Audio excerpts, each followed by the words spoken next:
I'm going to be reading poems from books that my teachers gave me as like end of the year presents in elementary school.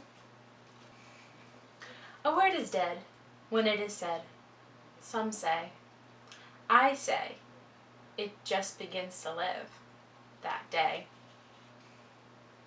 Two roads diverged in a yellow wood, and sorry I could not travel both, and be one traveler long I stood, and looked down one as far as I could, to where it bent in the undergrowth, then took the other as just as fair, and having perhaps the better claim, because it was grassy and wanted wear, though as far that for that the passing there had worn them really about the same, and both that morning equally lay, and leaves no step had trodden black.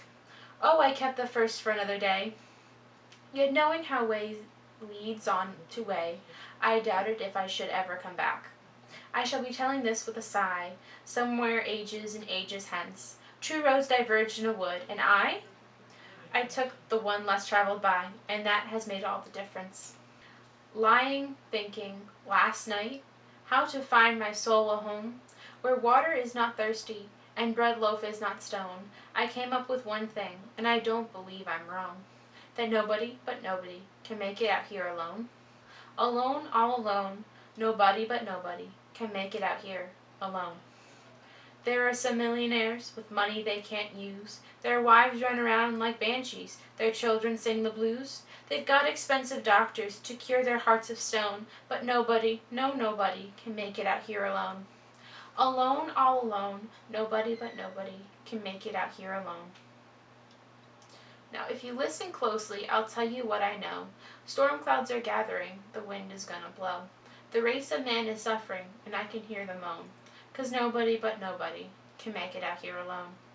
All alone, alone, all alone, nobody but nobody can make it out here alone.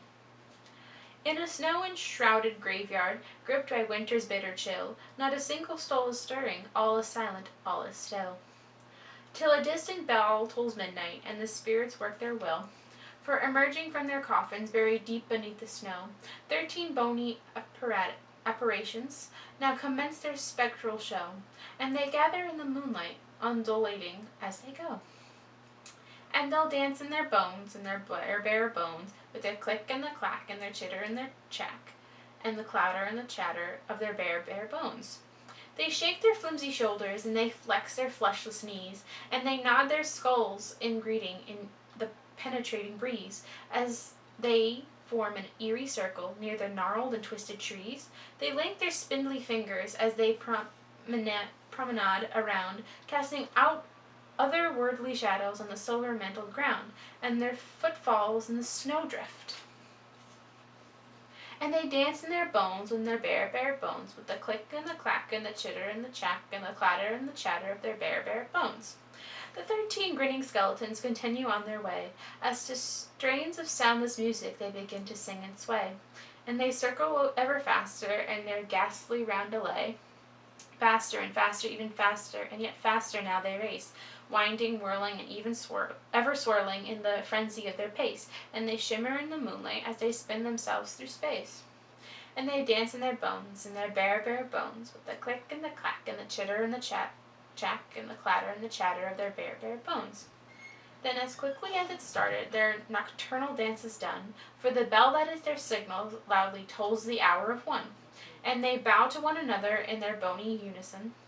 Then they vanish to their coffins by their ghostly thoroughfare, and the emptiness of silence once more fills the frosted air, and the snows that mask their footprints show no sign that they were there, but they danced in their bones, in their bare bones, with the click and the clack, and the chitter and the chack, and the clatter and the chatter of their bare bones. I saw an old gnome take a knock at a gnat, who was nibbling the nose of his new.